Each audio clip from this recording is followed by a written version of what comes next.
aid workers having raised alarm at the alarming increase of severely malnutrition children with life-threatening complications at medical facilities in northern Nigeria.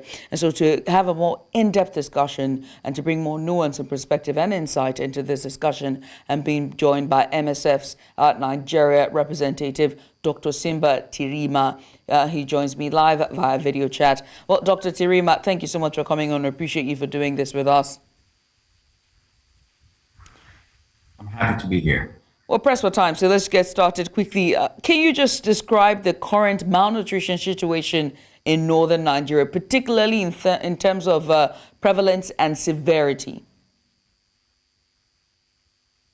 Yes, the current malnutrition crisis, as you said, in northern Nigeria has escalated to unprecedented levels. That at this moment, it's quite dire. And if you look at numbers from last year to this year, we've seen a sharp increase that actually is overwhelming for our folks who are working on ground. Currently, we have more than 35,000 kids admitted in our facilities. And in some places, really, we are out of bed capacity as well. So we're seeing, again, completely unprecedented situation. And I have to ask about how this malnutrition is affecting children in terms of physical health, cognitive development, and even overall well-being. Are there any specific micronutrient deficiencies or types of malnutrition that are prevalent to these regions, and in this case, northern Nigeria? Yeah, first and foremost, actually, the consequences can lead to death. We've seen children who come to our facilities in a very dire situation. Of course, micronutrients and basic nutrition, when it's lacking, children eventually, if they don't die, if they're not treated, end up with lifelong neurocognitive deficits. It affects their brains and general development. In fact, sometimes we talk of stunting, and we don't realize that part of stunting can be associated with malnutrition.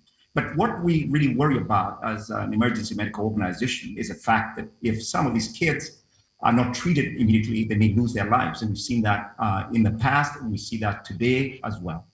So apart from cognitive development, of course, they have weakened immune systems and they become very, very vulnerable to other ailments as well. And in the north, especially, we see problems with vaccine-preventable diseases such as measles, meningitis, and things like this. And so if malaria comes, if pneumonia, severe acute, or watery diarrhea, things like that, they can really threaten the lives of these children.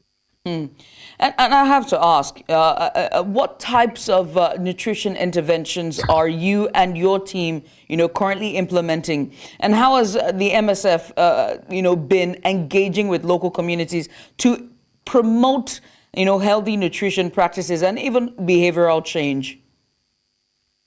Yes, so our current nutrition interventions are quite simple, actually, especially if those children are not severely acutely malnourished.